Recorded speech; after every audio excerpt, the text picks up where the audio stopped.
Starting a new chapter in life can be scary and hard.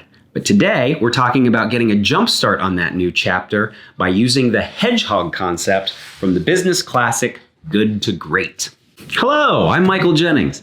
I'm a CPA and former corporate accountant, and on this channel, we discuss the very best ideas from the business world and apply them to live happier, more fulfilling lives. I'm starting a new chapter in my life, so in this video, we're talking about the Hedgehog Concept in Good to Great. This book is one of the greatest business books of all time. In it, Collins and his research team dig deep into data to show how some good companies become great and how others flounder and fail. In the book, he feels it more than once. In the book, he reveals that companies that make it to greatness have a very clear understanding of who they are as a business. Now, in a personal context, that might sound really obvious. Greek philosophers have been telling us for millennia now to know thyself. But the power is in the tool that he creates to uncover that. This is a tool that can save us time, give us a clear foundation and direction, and keep us from getting stuck when we don't know what to do next. This tool is called the Hedgehog Concept. Honestly, it's not a great name. It comes from a story where a hedgehog defeats a fox by doing one thing really well while the fox is doing lots of things not well. In this case, that one thing is rolling into a little protective ball.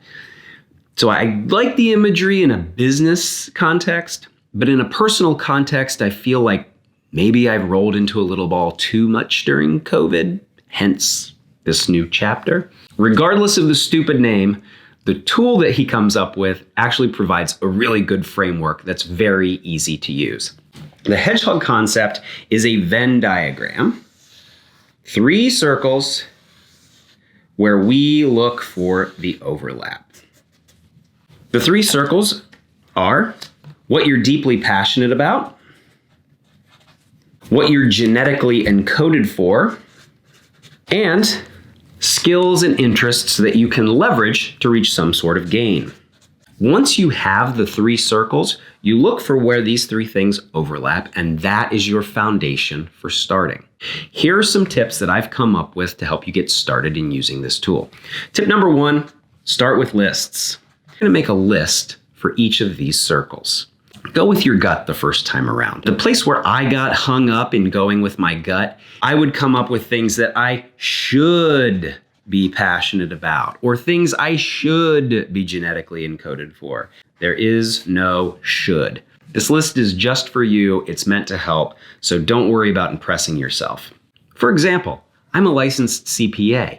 Shouldn't I be passionate about filing tax returns? No. Now that can go on my leverage list because I could exchange that for money, but it is definitely not for me on my passion list. One hang up that I had was the word passion itself. I feel as though the word passion has been drained of all meaning. Follow your passion, but no one knows what that means. So the way I like to think about that is things you love, even with drudgery, when they're boring. For example, I love reading business books. I mean, it's helpful here, but normally that's a pretty boring thing that a lot of people can't relate to. But I do it anyway. I do it in my spare time. It's the place where I go in the library. It's the Amazon book list I'm always looking at to see what's new. So that is definitely something I love and will do, even if there's drudgery involved. The second circle is what you're genetically encoded for. Now, it's important here to remember this is not things that you like to do. This is not a goal. This is not a plan. This is not aspirational. The Hedgehog Concept is to figure out where you're starting. So when we talk about what you're genetically encoded for, these are things you already do. At the beginning of COVID, for example, I was having a little bit of an identity crisis. So I asked some friends to try to describe me in a few words. And one of my friends said that I was fastidious. Now, I was offended. So I asked her what the hell she was talking about, and this is how she explained it. She said if I was a coffee shop owner and she was a regular customer, she would come to my coffee shop knowing that I would have made her coffee just the way she liked it, And I would have it ready for her when she walked in the door so that she didn't have to wait in line. This tells me two things. One, she thinks way too much about when and where she gets her coffee.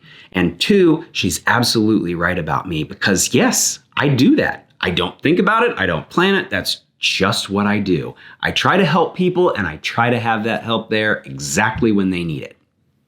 Weird. Almost as weird as reading business books for fun. The third circle is leverage, and it's probably going to be your longest list. Think about this as things that you can do to achieve any kind of gain in your life. So for example, if we're trying to gain trust, this could be the circle where we could gain trust. After you've made these lists, it's important to take a second step and to think about the items that you have put on these lists. When you're going with your gut and you're writing fast, some things end up on a list where it sounds good at first, but maybe it belongs on a different list. Now that you have your lists in order, it's time for the fun part. This is where we find the overlap. Something you're passionate about, you're genetically encoded for, and you can use to achieve some sort of gain. Because we're starting and we already feel a little uncertain and scared, I like to approach the overlap with a question. How can this work? Asking this question helps me consider even the weirdest overlap. It gives me just a minute to think about how things could possibly work if I didn't immediately shoot it down. One example from my list where I had an overlap is the reason for this video. I love business thinking, I'm wired to share useful information with people, and I have some skill and interest in composing a narrative and making videos, which I could use to gain some confidence in my ability to try new things. And here we are. So that's the Hedgehog Concept. Using it has helped me go from wasting time and spinning my wheels to having a solid foundation and a direction. And where these circles overlap, I have several ideas about things to try next that I might be good at, care about, and actually be able to do.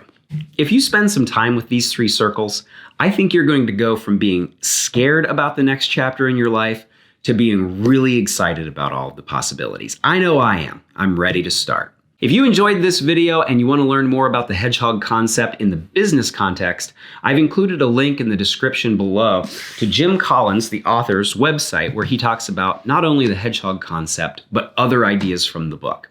I've also included a link to a video of Jim Collins discussing the Hedgehog Concept so that you can hear about it straight from the master. Thanks for watching, and I'll see you in the next one.